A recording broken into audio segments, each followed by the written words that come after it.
इस जानकारी की दुनिया में स्वागत है। आज हम डिजिटल दुनिया की, आप कह सकती हैं, उन सीढ़ियों पर कदम रखेंगे जिनसे हम रोज गुजरते हैं। मेरा मतलब है कंप्यूटर और इंटरनेट की शब्दावली। ये शब्द अक्सर हवा में तैरते रहते हैं, पर क्या हम वाकई समझते हैं कि ये कैसे काम करते हैं और हमारी डिजिटल जिंदगी को कैसे शेप देते हैं? बिल्कुल। और ये सिर्फ भारी भरकम तकनीकी शब्द नहीं है। हाँ, वही तो। ये हमारी जो कनेक्टेड दुनिया है ना, उसके बिल्डिंग ब्लॉक्स हैं, उसकी बुनियाद हैं। इन्हें समझना सिर्फ तकनीक को इस्तेमाल करना नहीं है, तो बल्कि उसे बेहतर तरीके से और ज्यादा सुरक्षित तरीके से इस्तेमाल करना है। हाँ, क्योंकि अक्सर ये शब्द डराने वाले लग सकते हैं, है ना? हमारे पास कुछ दस्तावेज हैं जो इन शब्दों को सरल बनाते हैं। तो आज हमारा मकसद सिर्फ परिभाषाएं रटना नहीं है। नहीं, बिल्कुल नहीं। बल्कि इन औजारों को समझना है ताकि डिजिटल दुनिया में घूमना फिरना आसान लगे और ये शब्दावली एक पहेली ना लगे। और ये भी देखना है कि ये अलग अलग पुर्जे, चाहे वो हार्डवेयर हो, सॉफ्टवेयर हो या इंटरनेट का कोई कॉन्सेप्ट, ये आपस में जुड़े कैसे हैं। एग्जैक्टली। कैसे एक क्लिक स्क्रीन पर कुछ ले आता है, या कैसे हमारी जानकारी सेफ रहती है। चलिए आज इसी गुत्थी को सुलझाते हैं। तो फिर एकदम शुरुआत से शुरू करते हैं, बेसिक से। जब हम कंप्यूटर कहते हैं तो इसका असल मतलब क्या है? और ये हार्डवेयर बनाम सॉफ्टवेयर की कहानी क्या है? सुनने में तो आसान लगते हैं, पर क्या इनमें कोई गहरा रिश्ता है? अरे बहुत गहरा रिश्ता है। देखिए, कंप्यूटर बुनियादी तौर पर एक इलेक्ट्रॉनिक मशीन है। ठीक है। जो डेटा लेती है, फिर उसे दिए गए निर्देशों के हिसाब से प्रोसेस करती है और हमें नतीजा देती है। अब हार्डवेयर हार्डवेयर वो सब कुछ है जिससे आप छू सकती हैं, महसूस कर सकती हैं। अच्छा, जैसे आपका मॉनिटर, यस, या स्क्रीन, यस, कीबोर्ड जिससे आप टाइप करती हैं, माउस जो पॉइंटर घुमाता है, करेक्ट। और कंप्यूटर के अंदर के पार्ट्स भी, सीपीयू, रैम, वो सब। ये समझिए कंप्यूटर का शरीर है। और सॉफ्टवेयर उसकी आत्मा। क्या मैं सही कह रही हूँ? बिल्कुल सही उपमा दी आपने। सॉफ्टवेयर वो निर्देश हैं, वो प्रोग्राम हैं जो हार्डवेयर को बताते हैं कि क्या करना है और कैसे करना है। अच्छा।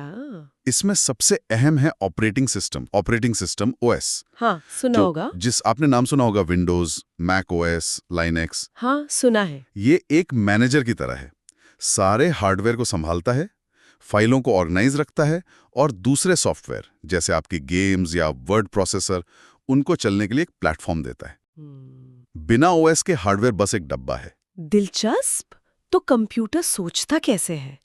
मैंने सीपीयू के बारे में सुना है, इसे कंप्यूटर का दिमाग कहते हैं। हाँ, सही सुना है। लेकिन इसके साथ रैम और हार्ड ड्राइव भी होते हैं। ये तीनों मिलके कैसे काम करते हैं? रोजमर्रा के इस्तेमाल में इसका क्या असर पड़ता है? बढ़िया सवाल।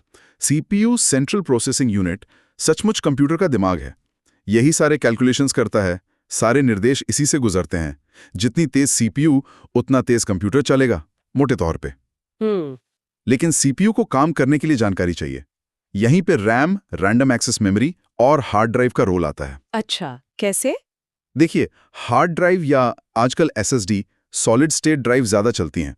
वो आपकी अलमारी की तरह है। अलमारी? हाँ, जहां आप अपनी सारी फाइलें, प्रोग्राम, ऑपरेटिंग सिस्टम, सब कुछ लंबे समय के लिए स्टोर करते हैं। ये परमानेंट स्टोरेज है। ठीक है, समझ गई।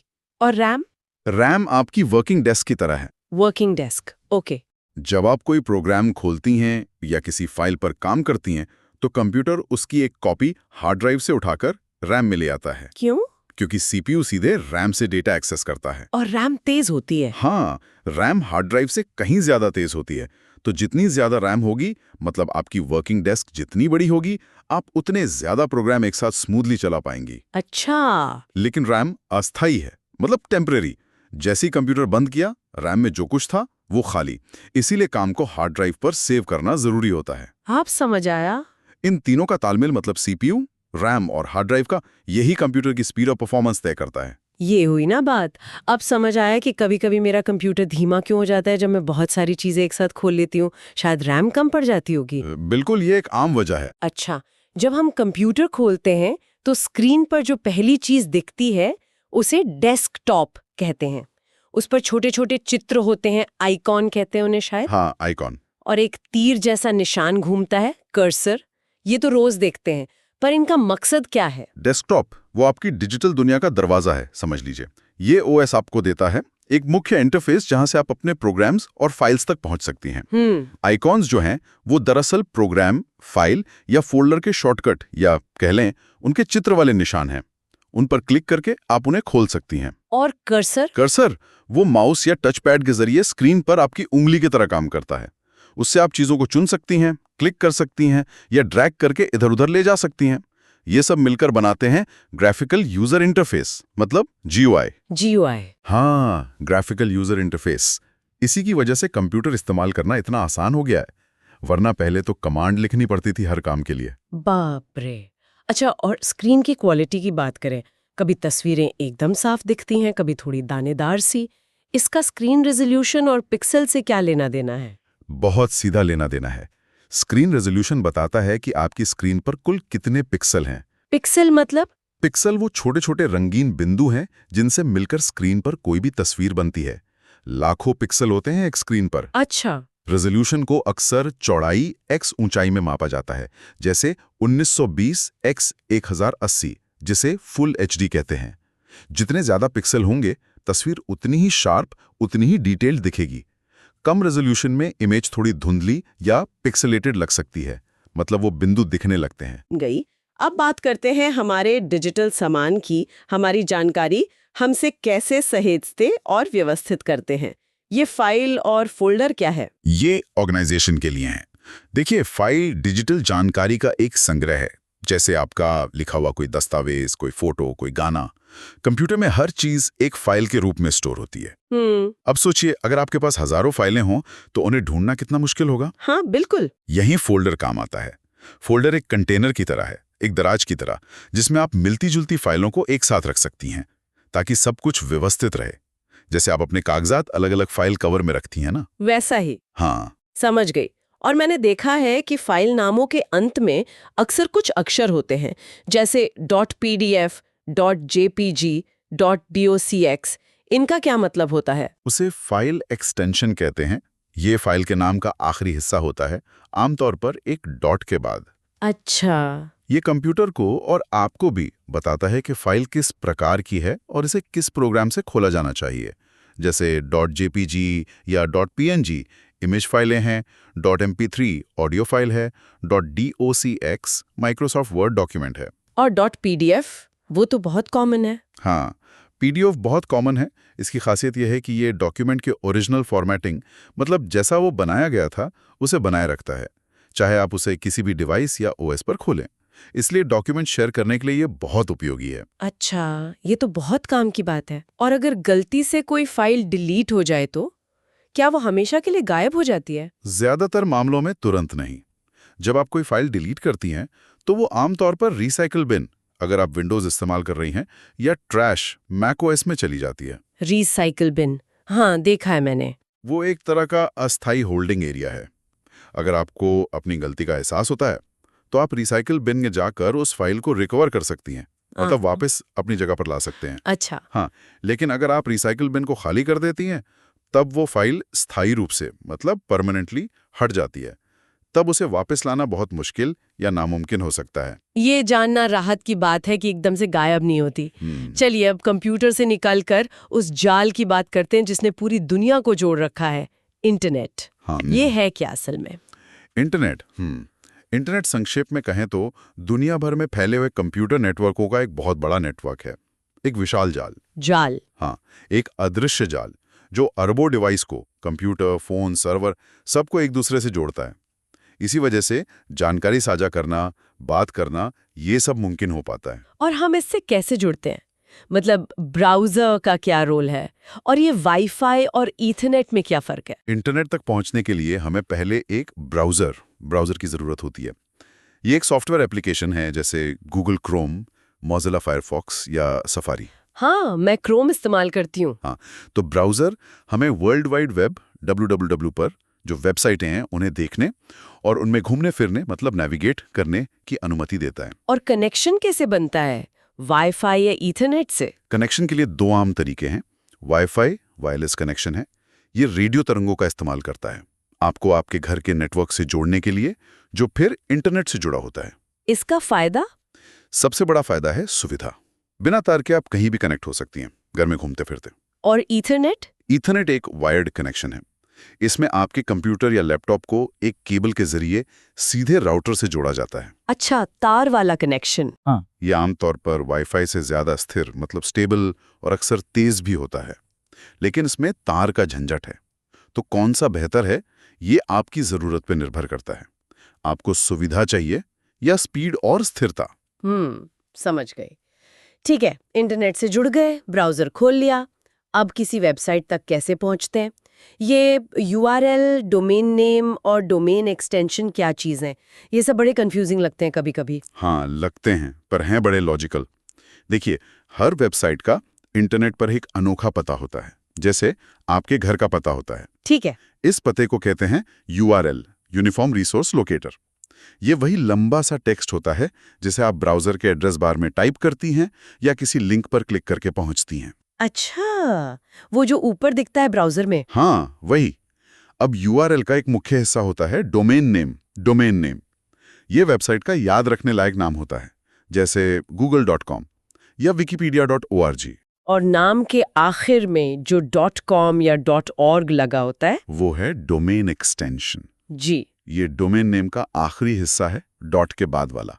ये बताता है कि वेबसाइट किस प्रकार की है या किस क्षेत्र से संबंधित है। जैसे .com आमतौर पर कमर्शियल वेबसाइटों के लिए होता है, .org संगठनों ऑर्गेनाइजेशंस के लिए, .gov सरकारी वेबसाइटों के लिए, और जैसे .in भारत से संबंधित वेबसाइटों के लिए होता है। अच्छा। तो जब आप URL पर जाती हैं, ब्राउजर उस वेबसाइट के सर्वर, मतलब जहां वेबसाइट स्टोर है, वहां से डेटा लाता है और आपको एक वेब पेज दिखाता है। और ये वेब पेज बनता कैसे है? मैंने HTML और CSS का नाम सुना है। हाँ, ये वेब डेवलपमेंट की बुनियाद है। वेब पेज का जो ढांचा है, जो स्ट्रक्चर है, वो HTML हाइपरटेक्स्ट मार्कअप लैंग्वेज में लिखा जाता है। HTML क्या करता है? HTML बताता है कि पेज पर क्या-क्या कंटेंट होगा, कहाँ हेडिंग होगी, कहाँ पैराग्राफ होगा, कहाँ तस्वीर लगेगी, कहाँ लिंक होगा। ये कंटेंट को मतलब देता है। लेकिन सिर्फ HTML से तो पेज शायद बहुत सादा दिखेगा। बिल्कुल, यही CSS कैस्केडिंग स्टाइल शीट्स काम आती है। CSS वेब पेज की स्टाइलिंग करती है, उसका रूप रंग तय करती है। मतलब रंग कैसे होंगे, कौन सा फॉन्ट इस्तेमाल होगा, चीजें पेज पर कहाँ दिखेंगी, उनके बीच कितनी जगह होगी, ये सब CSS तय करता है, ताकि पेज दिखने में अच्छा लगे, आकर्षक लगे।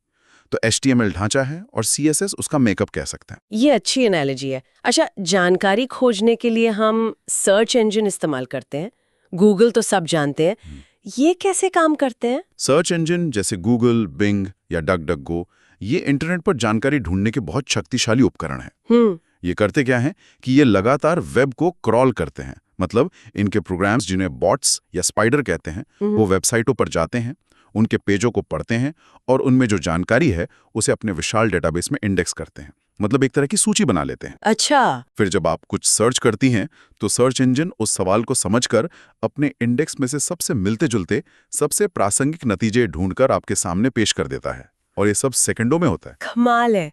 आजकल एक और शब्द बहुत सुनने में आता है, क्लाउड कंप्यूटिंग। क्या इसका मतलब है कि हमारी फाइलें आसमान में स्टोर होती हैं? नहीं, आसमान में तो नहीं, पर हाँ, आपके अपने कंप्यूटर पर भी नहीं। तो फिर कहाँ? क्लाउड कंप्यूटिंग का मतलब है इंटरनेट पर मौजूद जो बड़े बड़े शक्तिशाली सर्वर है ना, उनका इस्तेमाल करके डेटा स्टोर करना और एप्लीकेशन चलाना, बजाय इसके कि सब कुछ आप अपने लोकल डिवाइस, मतलब अपने कंप्यूटर या फोन पर करें।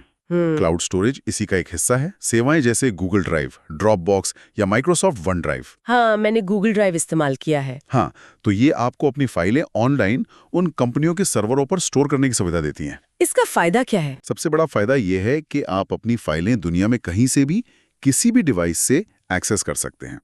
बस इंटरनेट कनेक्शन चाहिए। आपको अपनी पेन ड्राइव या हार्ड डिस्क साथ लेकर घूमने की जरूरत नहीं। हाँ, ये तो है। और ये डेटा बैकअप के लिए भी बहुत अच्छा है, और दूसरों के साथ मिलकर किसी डॉक्यूमेंट पर काम करने, मतलब कोलैबोरेशन के लिए भी। सही है। इंटरनेट सिर्फ जानकारी पाने के लिए ही नहीं, बातचीत के लिए भी है। ईमेल और सोशल मीडिया तो हम सब इस्तेमाल करते हैं। बिल्कुल। ईमेल यानी इलेक्ट्रॉनिक मेल, ये तो डिजिटल संदेश भेजने और पाने का एक मानक तरीका बन गया है। प्रोफेशनल कम्युनिकेशन में बहुत इस्तेमाल होता है, और इसके साथ आप फाइलें भी अटैच करके भेज सकते हैं, जिन्हें ईमेल अटैचमेंट कहते हैं। वहीं सोशल मीडिया जैसे फेसबुक, इंस्टाग्राम, एक्स जो पहले ट्विटर था, लिंक्डइन, ये ऑनलाइन प्लेटफॉर्म्स हैं जहां लोग कंटेंट बनाते हैं, शेयर करते हैं और एक दूसरे से जुड़ते हैं, बातचीत करते हैं। ये हमारे सामाजिक संपर्क और सूचना पाने का एक बहुत महत्वपूर्ण हिस्सा बन गया है। हाँ, ये तो है। पर इंटरनेट जितना फायदेमंद है उतना ही जरूरी है ऑनलाइन सुरक्षित रहना। जी, साइबर सुरक्षा आजकल बहुत अहम हो गया है। बहुत ज्यादा अहम। किस तरह के खतरे होते हैं ऑनलाइन और उनसे कैसे बचा जा सकता है? हाँ, ऑनलाइन सुरक्षा को हल्के में बिल्कुल नहीं लेना चाहिए। साइबर सुरक्षा उन सभी तरीकों और तकनीकों को कहते हैं जिनसे हम अपने कंप्यूटर, नेटवर्क्स और अपने डेटा को अनऑथराइज्ड एक्सेस, चोरी या नुकसान से बचाते हैं। खतरे क्या क्या है? एक बड़ा खतरा है मैलवेयर। ये एक अम्ब्रेला टर्म है, मतलब कई तरह के बुरे सॉफ्टवेयर इसके अंदर आते हैं।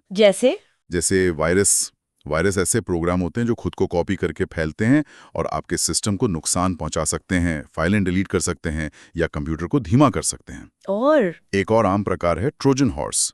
ये नाम उस ग्रीक कहानी से आया है। ये मैलवेयर किसी उपयोगी सॉफ्टवेयर जैसे कोई गेम या टूल उसके भेष में आता है।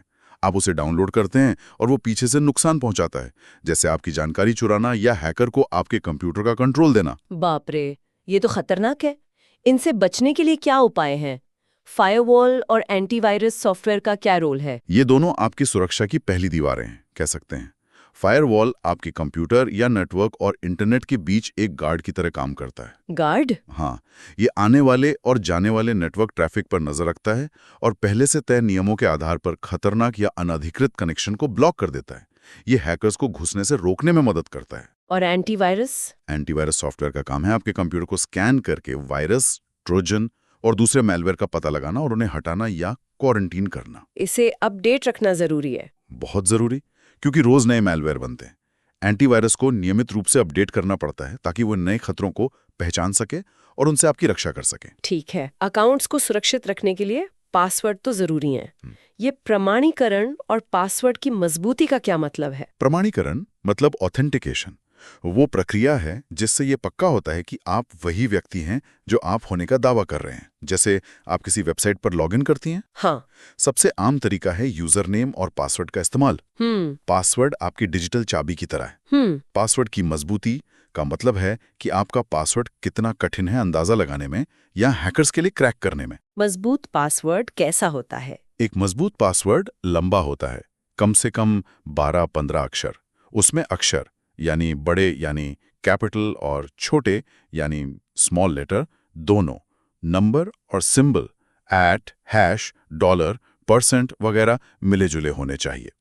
और वो आसानी से अनुमान लगाने योग्य नहीं होना चाहिए, जैसे आपका नाम, जन्मदिन या पासवर्ड 123 जैसा कुछ। हाँ, ये गलती बहुत लोग करते हैं। मजबूत यूनिक पासवर्ड हर अकाउंट के लिए इस्तेमाल करना ऑनलाइन सुरक्षा के लिए बेहद जरूरी है। डेटा को और सुरक्षित बनाने के लिए एन्क्रिप्शन का भी जिक्र आता है। ये क्या है? एन्क्रिप्शन डेटा को एक सीक्रेट कोड में बदलने की प्रक्रिया है, जिसे साइफर टेक्स्ट कहते हैं। सीक्रेट कोड क्यों? ताकि अगर कोई अनधिकृत व्यक्ति उस डेटा तक पहुंच भी जाए तो वो उसे पढ़ ना सके, समझ ना सके।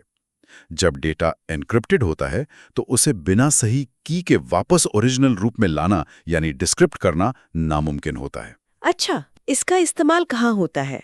बहुत जगह। जब आप ऑनलाइन शॉपिंग करती हैं, बैंकिंग करती हैं या सिक्योर वेबसाइट्स जिनके एड्रेस में HTTPS होता है विजिट करती हैं, तो आपका कनेक्शन एन्क्रिप्टेड होता है। व्हाट्सएप मैसेज भी एंड टू एंड एन्क्रिप्टेड होते हैं। ये आपकी संवेदनशील जानकारी को सुरक्षित रखने में मदद करता है। देखिए, तकनीकी उपायों के साथ साथ हमारा ऑनलाइन व्यवहार भी बहुत मायने रखता है। यहीं पर डिजिटल नागरिकता, डिजिटल सिटीजनशिप का कॉन्सेप्ट आता है। डिजिटल नागरिकता, ये क्या है? इसका मतलब है इंटरनेट और तकनीक का जिम्मेदारी से, नैतिकता से और सुरक्षित रूप से इस्तेमाल करना। इसमें ऑनलाइन शिष्टाचार बनाए रखना, दूसरों का सम्मान करना, साइबर बुलिंग ना करना और अपनी और दूसरों की प्राइवेसी का ध्यान रखना शामिल है। प्राइवेसी की बात आई तो गोपनीयता सेटिंग्स भी होती हैं ऐप्स में। हाँ, बिल्कुल। सोशल मीडिया, ऐप्स और वेबसाइट्स में अक्सर गोपनीयता सेटिंग्स, प्राइवेसी सेटिंग्स होती हैं। इनका इस्तेमाल करके आप ये कंट्रोल कर सकती हैं कि आपकी कौन सी जानकारी, जैसे आपकी पोस्ट, आपकी लोकेशन, आपकी फ्रेंड लिस्ट कौन देख सकता है और कौन नहीं। इन सेटिंग्स को समझना और अपने हिसाब से एडजस्ट करना बहुत जरूरी है। हाँ, ये तो करना ही चाहिए। सुरक्षा की बात तो हो गई। अब अपने सिस्टम को, मतलब कंप्यूटर या फोन को ठीक ठाक और अपडेटेड रखने के लिए क्या करना चाहिए? ये सॉफ्टवेयर अपडेट्स क्यों आते रहते हैं बार-बार? हाँ, आते तो रहते हैं और सॉफ्टवेयर अपडेट बहुत जरूरी हैं। इन्हें नजरअंदाज नहीं करना चाहिए। क्यों? क्या होता है अपडेट्स में? कंपनियां इन्हें सिर्फ नई सुविधाएं मतलब नए फीचर्स जोड़ने के लिए ही जारी नहीं करती। अक्सर बल्कि ज्यादातर इनमें सुरक्षा कमजोरियों को ठीक किया जाता है। हैकर्स हमेशा सॉफ्टवेयर में कमजोरियां ढूंढते रहते हैं ताकि उनका फायदा उठा सकें। अपडेट्स उन कमजोरियों को बंद करते हैं। अच्छा। अपडेट्स में बग्स मतलब प्रोग्राम में जो छोटी-मोटी गड़बड़ियां होती हैं उन्हें भी ठीक किया जाता है, जिससे सॉफ्टवेयर बेहतर चलता है। तो अपडेट्स को टालना आपके डिवाइस को हमलों के प्रति ज्यादा संवेदनशील बना सकता है। और ये पैच क्या होता है? पैच दरअसल अपडेट का एक छोटा फोकस ध्रुव है। ये अक्सर किसी खास बग या सुरक्षा छेद वल्नरेबिलिटी को जल्दी से ठीक करने के लिए जारी किया जाता है।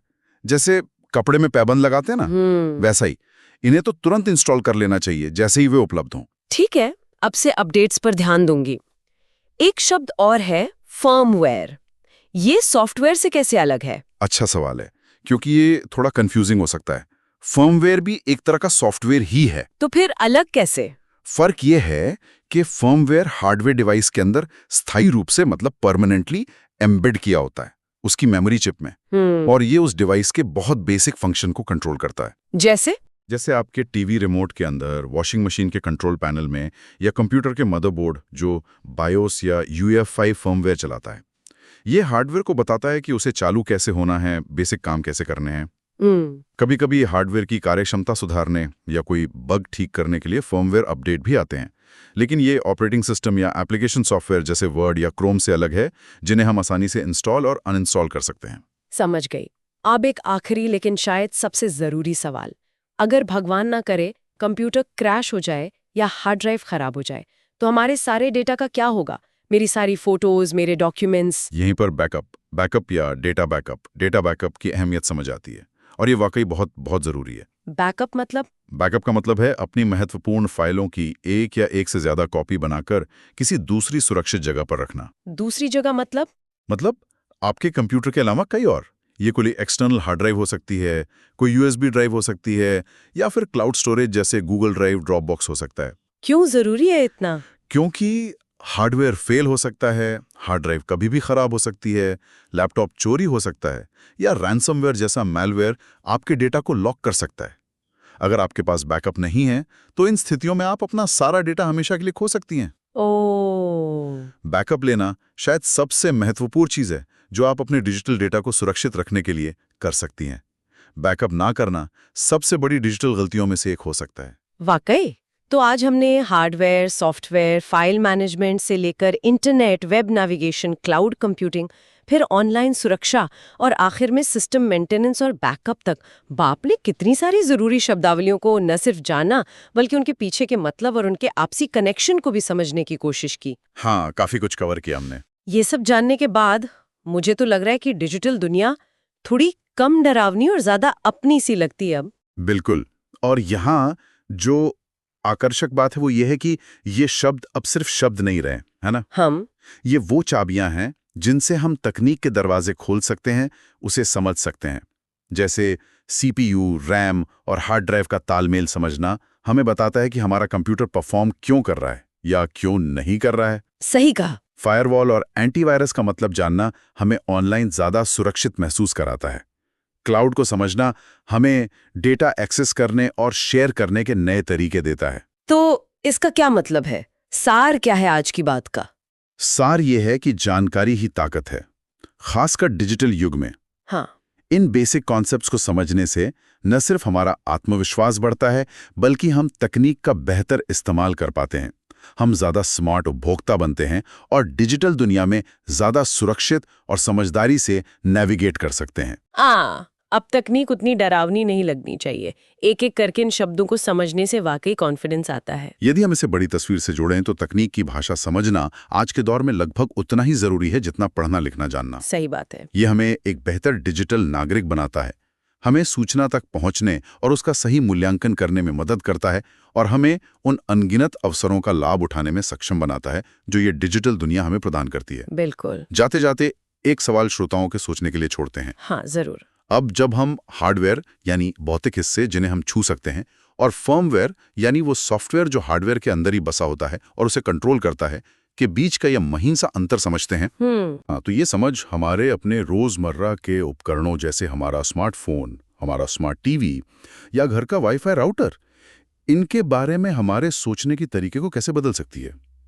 क्या अब हम उन्हें सिर्फ डिवाइस या गैजेट के तौर पर देखेंगे या उनके अंदर की इस जटिलता को, इस तालमेल को थोड़ा बेहतर सराह पाएंगे? सोचिएगा जरूर।